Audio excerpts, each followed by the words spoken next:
Hello, my name is Gary Phipps, and I'm a solution engineer at CyberGRX. My goal is to give you an overview of the MedusaLocker Ransomware Threat and to show CyberGRX members how to use this information to find areas of concern in their third-party portfolios. Let's look at the agenda. I'll start by explaining how this malware works, followed by a breakdown of the control mapping, so you can see how our threat hunters map threats to defensive measures. But I plan to spend the bulk of our time on steps our members can take to find risk and indicators of risk that emulate MedusaLocker in third-party portfolios. Here's a quick rundown of MedusaLocker. According to this alert, the MedusaLocker malware is not new, but has been observed again and as recently as May of this year. Threat actors are deploying the ransomware by accessing victim networks through vulnerable remote desktop protocols, according to the alert. The malware uses a batch file to propagate throughout the victim network, where it then modifies registries and restarts infected systems in safe mode, which allows it to start up with a minimum of applications and services, allowing it to avoid detection by security software. Once back up and running, the malware gets to work locking down certain file types in specified folders, while leaving program files which are necessary for basic system function unharmed. The malware leaves a text file in each victimized folder, with a demand for payment and instructions on how to communicate with and pay your criminals. Payments are being split between what is referred to as the developer and the affiliate, vis-a-vis ransomware as a service. A quick note about CyberGRX threat profiles before we dig into the MedusaLocker framework mapping. Although we gather threat intel from a variety of sources, CyberGRX prioritizes alerts coming from CISA, Justice, and Treasury, as well as known exploited vulnerabilities with a critical priority score published in the National Vulnerability Database. CyberGRX has adopted MITRE's attack framework for mapping threat actor techniques to defensive measures, which also helps to rationalize our control framework and its corresponding self-assessment questionnaire. The illustrations in these threat profiles show the MITRE techniques on the left-hand side of the chart, CyberGRX detective and preventive controls in the middle, and finally on the right-hand side are monitoring controls which are embedded in CyberGRX and provided by our data partners, RiskRecon and Recorded Future. Let's get started with the mapping breakdown by looking at the controls, which are mapped to the first technique, which is external remote services. Defensive controls that map to this technique include multi-factor authentication to minimize actors' abilities to use stolen credentials to access systems. Since credentials can be intercepted, system hardening controls should be implemented to disable remote desktop services on systems which don't require remote management. Also, ensure that application controls are deployed for desktops, laptops, virtual machines, servers, etc., such that systems are routinely updated. Self-integrity checks are performed upon boot up, device activity is logged, and alerting is enabled when abnormal activity is detected. Furthermore, segmenting networks and monitoring for traffic originating from untrusted devices are also important control layers to check for. The next technique is phishing. Security controls such as email and web filtering and secure browsing can block some of this content before it reaches the user screen. Network and desktop host intrusion can also be used to detect and block malicious activity, and email authentication controls are used to spot messages arriving from false origins. Desktop, laptop, and mobile malware detection should be deployed to all endpoints. Finally, first and third-party members should always conduct security awareness training, which is your best shot at identifying and avoiding ransomware. Because MedusaLocker actors have used PowerShell for execution, it's important to verify that your critical third parties have implemented least privilege and privileged account protection controls, which reduce the number of users and endpoints where this method of execution can originate. If running PowerShell isn't vital to the user's job function, application controls and system hardening should be used to disable the service.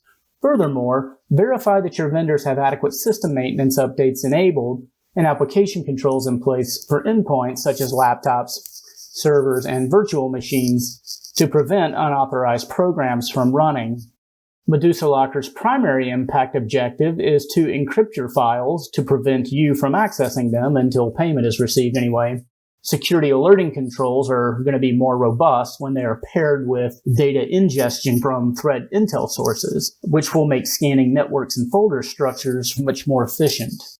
to disrupt MedusaLocker's attempts to inhibit system recovery and defenses, preventive controls which harden endpoints and block attempts to delete or modify registry files that are involved in system recovery should be deployed. Let's look at 4 ways CyberGRX members can act on this information in and out of the platform right now. Number 1. On the summary page of each third-party profile, you'll see 5 tiles under a heading called Predicted Key Findings. These 5 controls have been identified using machine learning algorithms as those out of the 220 subcontrols in our control framework, which are most likely to be cause for concern and are tailored for each vendor in your portfolio. The analytic has reasonable confidence that Swipe Systems should have a more effective implementation of 3 controls which are directly related to the malware. We can see that the predictive intelligence is relevant to the threat, evidenced by predicted key findings being critical controls in the prevention and detection of the MedusaLocker malware.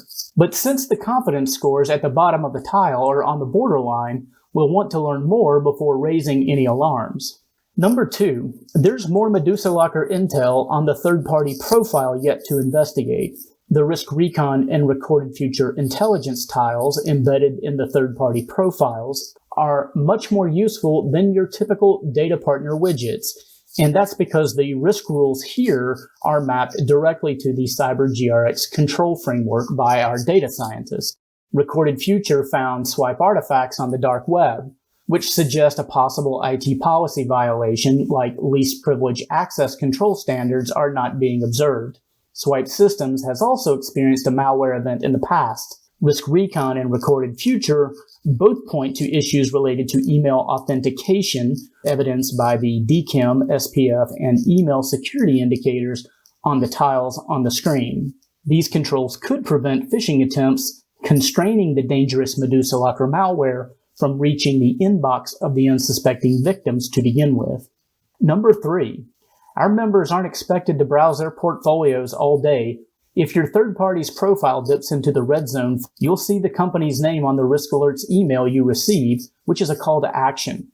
You'll want to know which of your cyber assets has been entrusted to these vendors as you begin to investigate these indicators of compromise. The best way to do that is by checking out the third party's business profile. And finally, number 4, for assessments that are authorized and available in your portfolio, make sure to download the MedusaLocker Threat Profile from the Framework Mapper library.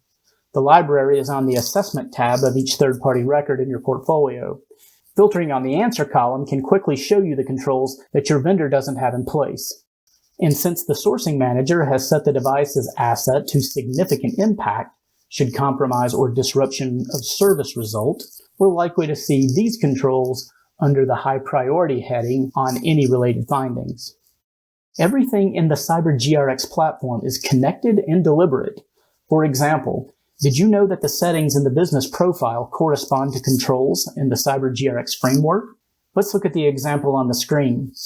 If you set devices to significant and our predictive intelligence indicates a poor implementation of controls in the 3.6 endpoint family, you'll definitely want to verify your setting.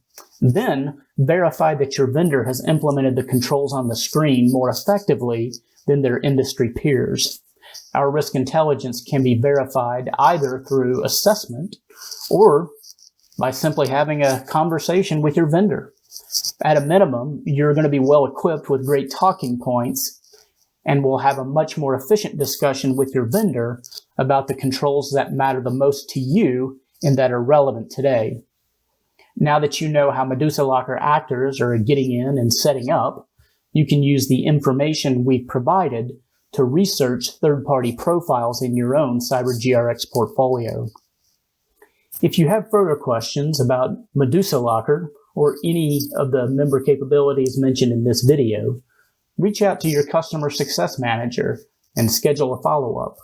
We're happy to cover in more detail these and any other topics that can help you manage the risks in your third-party portfolio more efficiently.